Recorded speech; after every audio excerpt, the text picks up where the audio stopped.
For many years, Claymore was promoted as the second Berserk because it was dark fantasy and we didn't have much of that back when it was made. The similarities are surface level at best, since down to it Claymore is like Berserk but with more boobs and less plot. It hardly does much with its potential and it's average at best. The art was very good as far as aesthetics go, high on detail with lots of filters and dark palette colors to transmit the feeling of a grim world overrun with dread and death. That aside, character designs were unappealing with weird faces and very similar body types. I had a hard time telling apart the Claymores, since they all looked and acted the same. Also, Kam and Yoma were drawn too simplistic and human-like, and were closer to painted bandits with fangs, which was hardly making them scary. The fight scenes were mostly about the gore than the action choreography, so it wasn't exciting even back when it was made. Now it's just plain and boring to look at. It's extra insulting when you know it was made by Madhouse, which back then was the king of anime studios.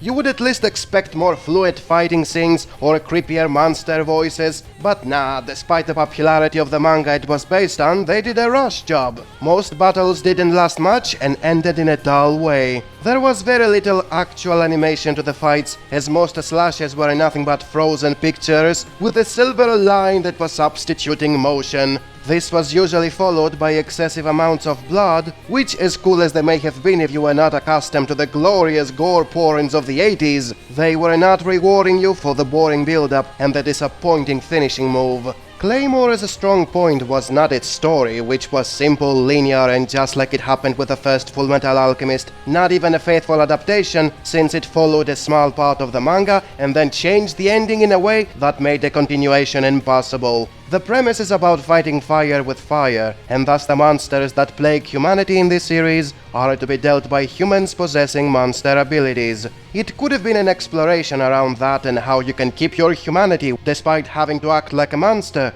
but you hardly get much of that. This is no Parasite or Devilman Crybaby or even Tokyo Ghoul. The plot can also be easily divided into short arcs with their own set of monsters, which don't explore the theme or the setting as much as they offer some fairly basic characterization. The characters are the selling point, since the monster hunters are a bunch of emotionless super waifus whose worst enemy ends up being their own selves as they slowly turn to Yoma. We mostly see that through Claire, the main heroine, who moves from a heartless killing machine to a heartless killing machine that has a will of her own and doesn't go around killing stuff just because she was ordered to do it. And this is done through her interactions with Rocky, an obnoxious idiot who is supposed to be a pacifist and what keeps Claire connected with her humanity, but comes off as a spineless idiot who is nagging, making unrealistic remarks, standing in the way, and generally causing more trouble than helps out. Nobody likes Rocky, he's a party pooper. As for the adversaries, the Yoma, they can hardly be called characters, since to the most part they are just mooks that exist to be killed as generic mini-bosses. You will never get something to care about them, much less find out where they come from.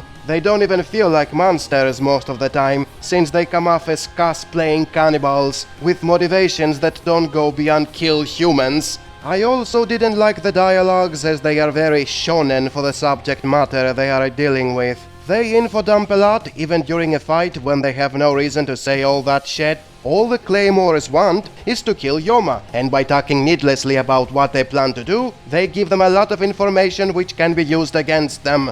And the Yoma talk like hillbillies without some voice alteration for making them sound like the scary monsters they are supposed to be. Also, Rocky's moral speeches are unbearable, as he keeps saying the most out-of-place things all the time. He's not the voice of reason or the good angel sitting on the right side of the brutal Claymores. He's completely detached from the reality of the world he is living in, thus quickly becomes a major mood killer. So is there any value in this anime? Aside from nostalgia, possibly? No, there isn't. You can easily find shows that do everything better and don't have Rocky in them. The popularity of the anime was based on a lot of people who were easily impressed by violence and amoral characters, something which is nothing special and keeps repeating to this day every time an edgy anime comes out.